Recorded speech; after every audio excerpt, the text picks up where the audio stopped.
وصلت قرية ميت عفيف مركز الباجور محافظة المنوفية. الله على جمالك يا بلدي.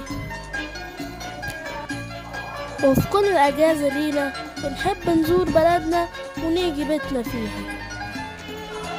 ومن حبي في بلدي حابب أعرف معلومات أكتر عنها وأعرفكم معايا من خلال مشاركتي في مسابقة اكتشف التاريخ.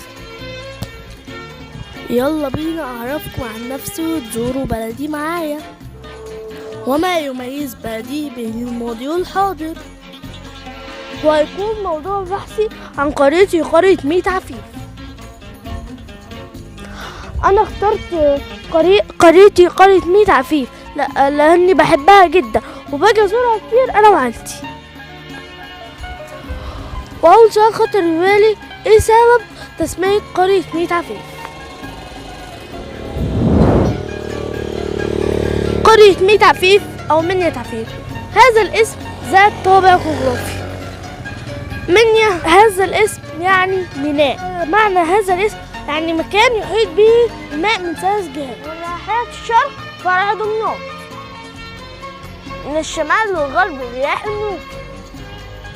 وأما الشق الآخر من التسمية فهو نسبة لسيدي عفيفي أبو يوسف، فذلك نظرا لعفته فهو نزل فترة من الزمان في القرية. خلال المصادر المختلفة فقرية منية عفيف من القرى الضاربة في القدم، فهذا هو اسمها منذ القرن السادس الهجري، وظل هذا الاسم حتى حرف إلى اسم ميت عفيف، وظلت حوالي 7 قرون تحمل اسم منية عفيف.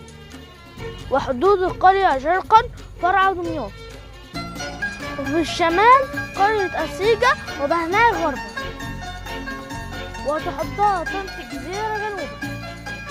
فهذه حدودها قديمة. وأما الآن وحدودها شرقا فرع دمياط كما هي، وغربا بهناء، وشمالا الجزيرة الشرقية والقريتين، جنوبا قرية كفر الدوار وهذا ما استقر حديثا، وتبلغ مساحتها عما يزيد عن 1000 فدان.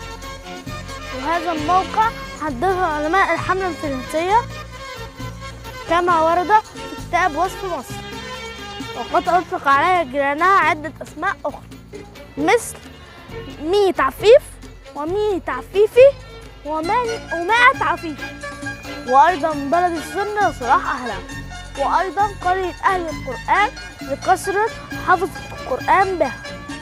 وكانت قديما تتبع لإقليم ملوك وحاليا تتبع لمركز الباجور. مرحبا بكم فضيلة الشيخ هاني الفال العفيفي. أنا بعمل بحث عن ميت عفيف وعاوز حضرتك تقول لي لماذا سميت ميت عفيف بهذا الاسم؟ مرحبا بك يا شريف، وأنا سعيد جدا بلقائي معاك وبحيي فيك هذه الروح الطيبة من أنت مع حداثة سنك وأنت مهتم بهذه القرية التي هي مسقط رأسنا ومهتم بهذا البحث. فسميت ميت عفيف بهذا الاسم وذلك نظرا للتسمية القديمة. فاسم ميت عفيف مكون من مقطعين، منية وكان اسمها منية عفيف، منية وعفيف، وذلك نظرا لما ورد عن واحد من أولياء الله أو من أهل الله العارفين كان يسمى بسيدي مرزوق الكفافي أول من لقب بالعفيف، وورد ذكره في كتاب يسمى الحقيقة والمجاز في الرحلة من مصر والشام إلى الحجاز لمؤلفه أحمد بن عبد الغني النابلسي، ويذكر أنه هو أول من لقب بالعفيف. ونزل في قريتنا هذه بالتحديد في عصر دولة الأيوبيين، لذلك منذ عصر دولة الأيوبيين وتسمى هذه الأرض بمنية عفيف. فمنية مكان يحاط بالماء من 3 جهات، وعفيف هو سيدي مرزوق الكفافي العفيفي، لذلك سميت بمنية عفيف أي مرسى العفيف أو منزل العفيف، إلا أنه نزل بها في فرع دمياط. ممكن حضرتك تعرفنا إيه هي الشخصيات المهمة في ميت عفيف؟ مشاهير القرية على سبيل المثال لا على سبيل الحصر في ذلك العصر يأتي في مقدمتهم العلامة طه الساكن، وهذا كان أستاذا للحديث الشريف في الجامعة الأزهرية، وهو ممن رافق العلامة الشعراوي في البعثة الأزهرية التي كانت مفادة إلى المملكة العربية السعودية. وبرضو يأتي من أشهر المشاهير في هذا العصر الأديب طه أحمد طه، وهذا كان له ديوان ذكر فيه قصائد عن وصف القرية وعن مدحها، وهذا كان مرافقا للأديب الكبير طه حسين في رحلته إلى السوربون بفرنسا. الشيخ تعرفنا ما هي المساجد الحديثة والقديمة؟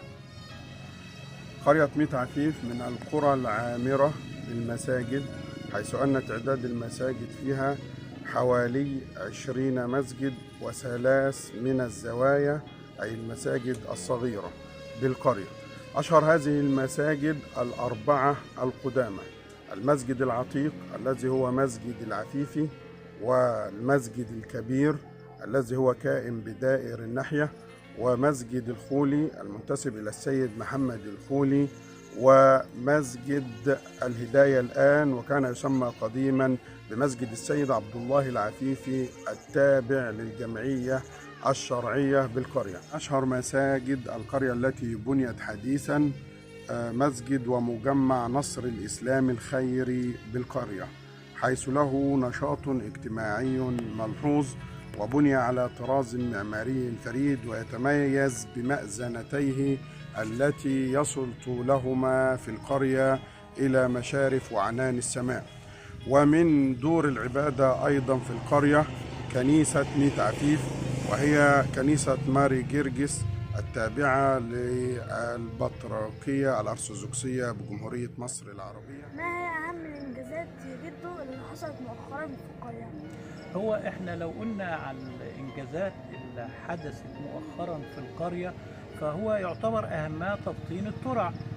الترع يا شريف انت عارف ان كانت قبل كده بيتسرب منها مياه كتيره جدا.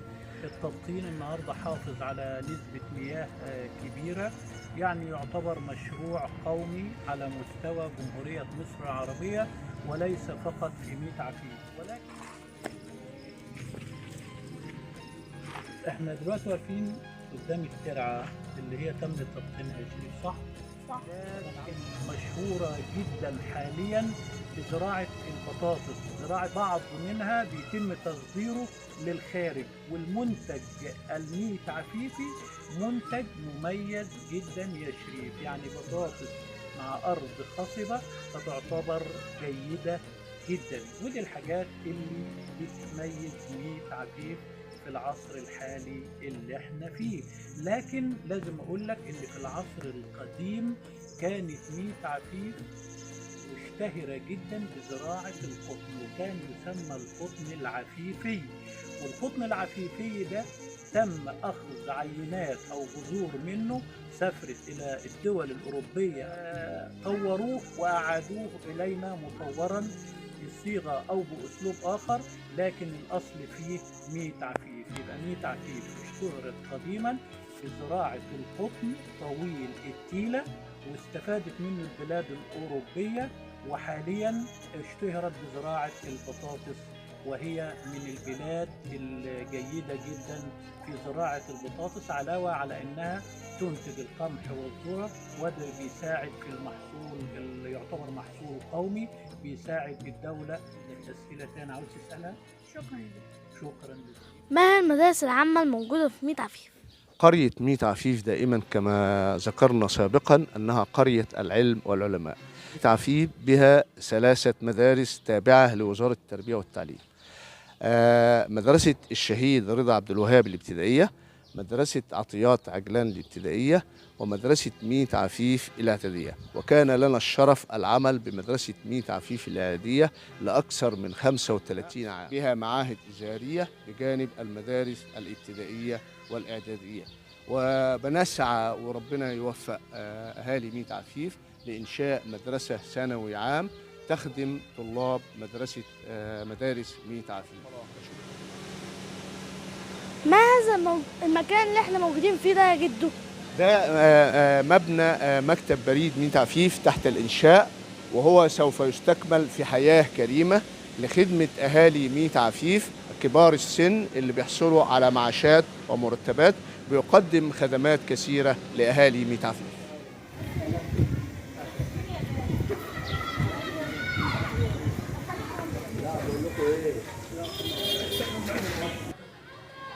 ممكن يا جدو تكلمني عن مركز الشباب بتاع بلدنا؟